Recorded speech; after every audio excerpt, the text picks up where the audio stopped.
It's your friend, Jonathan, and I'm here with another episode of Fantastic Friday. Today, we're talking about a conversation I recently had with my financial mentor.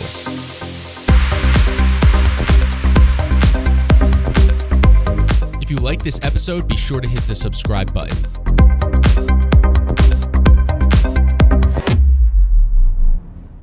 For the sake of confidentiality, I'm not going to reveal any personal information about this mentor, but I will say they have made it financially.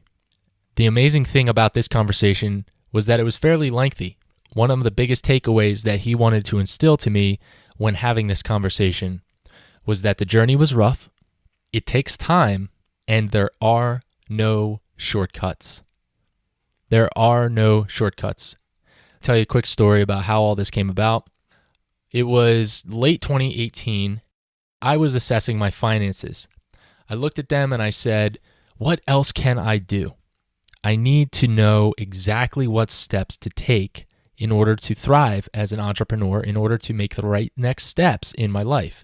It's hard for me at that time as a business owner to not have that consistency of going into a pre-scheduled job from 8 to 5 each day.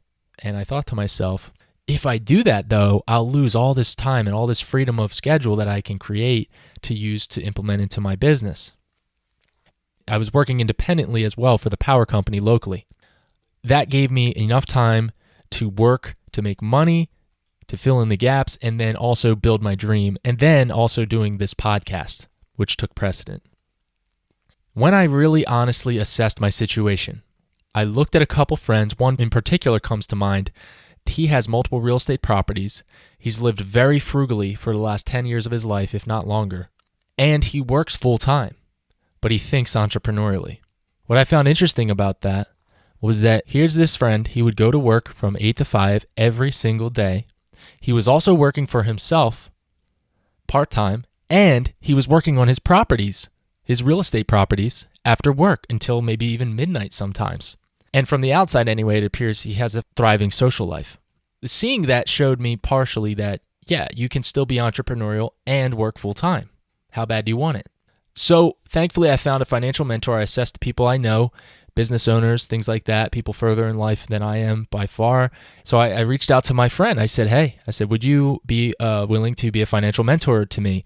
Over the course of the first couple meetings, and I initially was going into these meetings with the intent to gain insight into how to properly invest economically into my next season of life.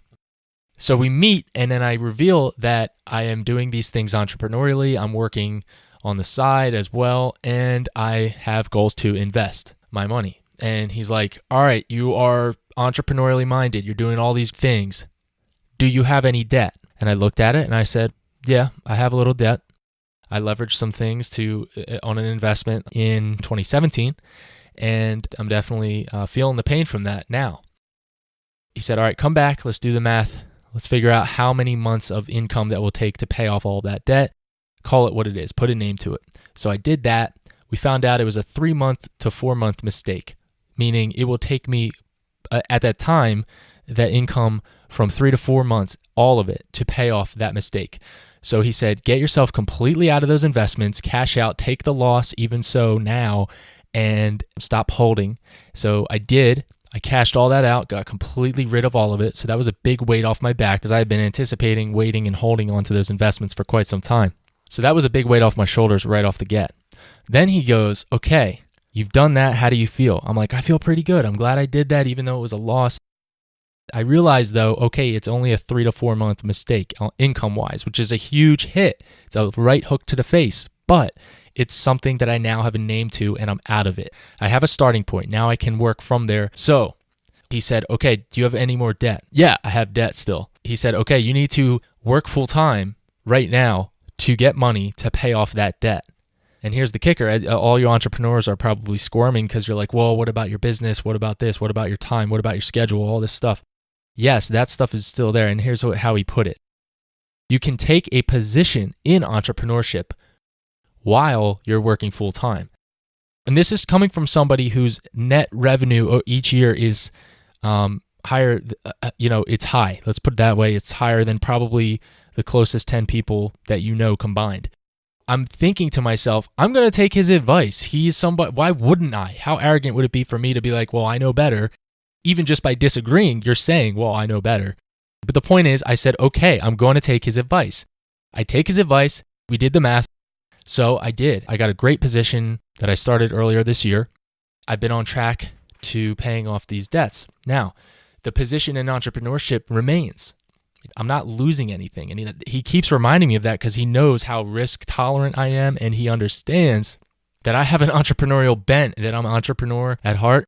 Point is, I am leveraging the ability to work a full-time position, the time and ability to do so. And I'm putting in the work for this podcast. I'm putting in the work to reach resonant frequency in each category of my life. It doesn't always work out how you want it to, of course, but when he said that you can still take a position in entrepreneurship to where you're literally not losing anything, there's a mindset recalibration that I needed to recognize that just because you are working a job, you can still take a position in entrepreneurship. There's a lot of real true blue entrepreneurs out there who will say things like, you're not an entrepreneur if you have a job. And though I do agree with them to an extent, it doesn't mean that I can't take a position in entrepreneurship while I'm working full time. So I think this is advice that many entrepreneurs need to hear. I think it's something that many of us don't want to hear, but when it's put this way from a reliable source, I believe that it is helpful to consider.